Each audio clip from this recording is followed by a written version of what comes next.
Um problema que já se arrastava há anos piorou durante a pandemia. A fila de pagamentos de precatórios anda a passos lentos em São Paulo e aproximadamente 4 bilhões de reais estão parados. Atualmente, o governo do estado de São Paulo ainda está pagando precatórios de 2008.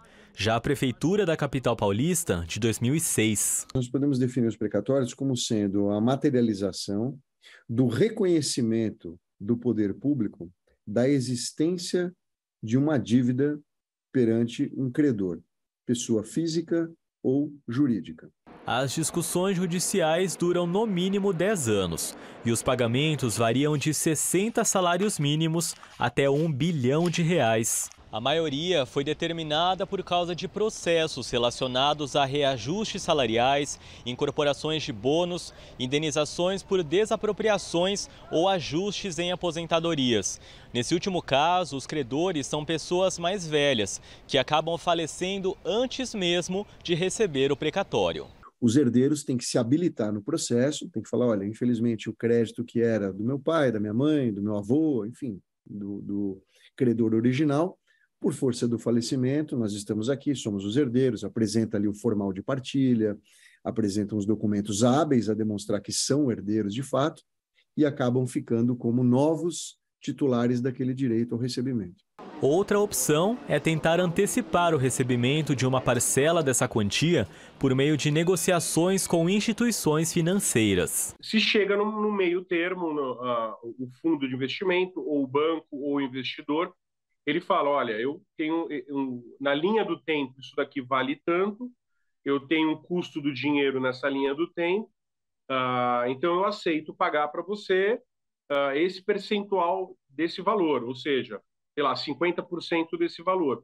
Os outros 50% eu recebo do governo daqui a 5, 6, 7 anos. Entidades representativas da advocacia paulista, entre elas a Ordem dos Advogados do Brasil, divulgaram uma nota que demonstra a preocupação com o fluxo dos pagamentos.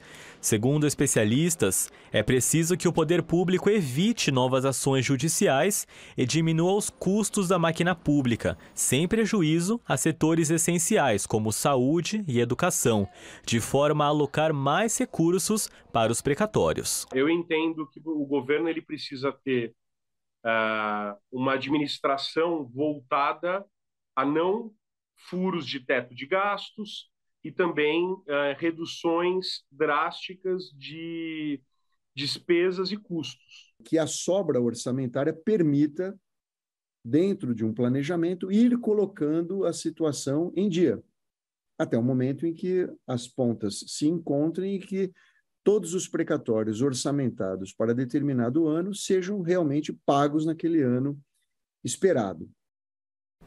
Em relatório divulgado hoje, o Fundo Monetário Internacional apontou que o endividamento público global, quando os governos contraem dívidas para arcar com seus custos, vem caindo e deve fechar o ano com valor similar a 91% das riquezas geradas no planeta, ou cerca de 7,5 pontos percentuais acima do registrado antes da pandemia. Com relação ao Brasil, o FMI projeta que o país deve terminar este ano com uma dívida pública de 88,2% do PIB e atingir 88,9% em 2023. Em agosto, o valor chegava a 5,781 trilhões de reais.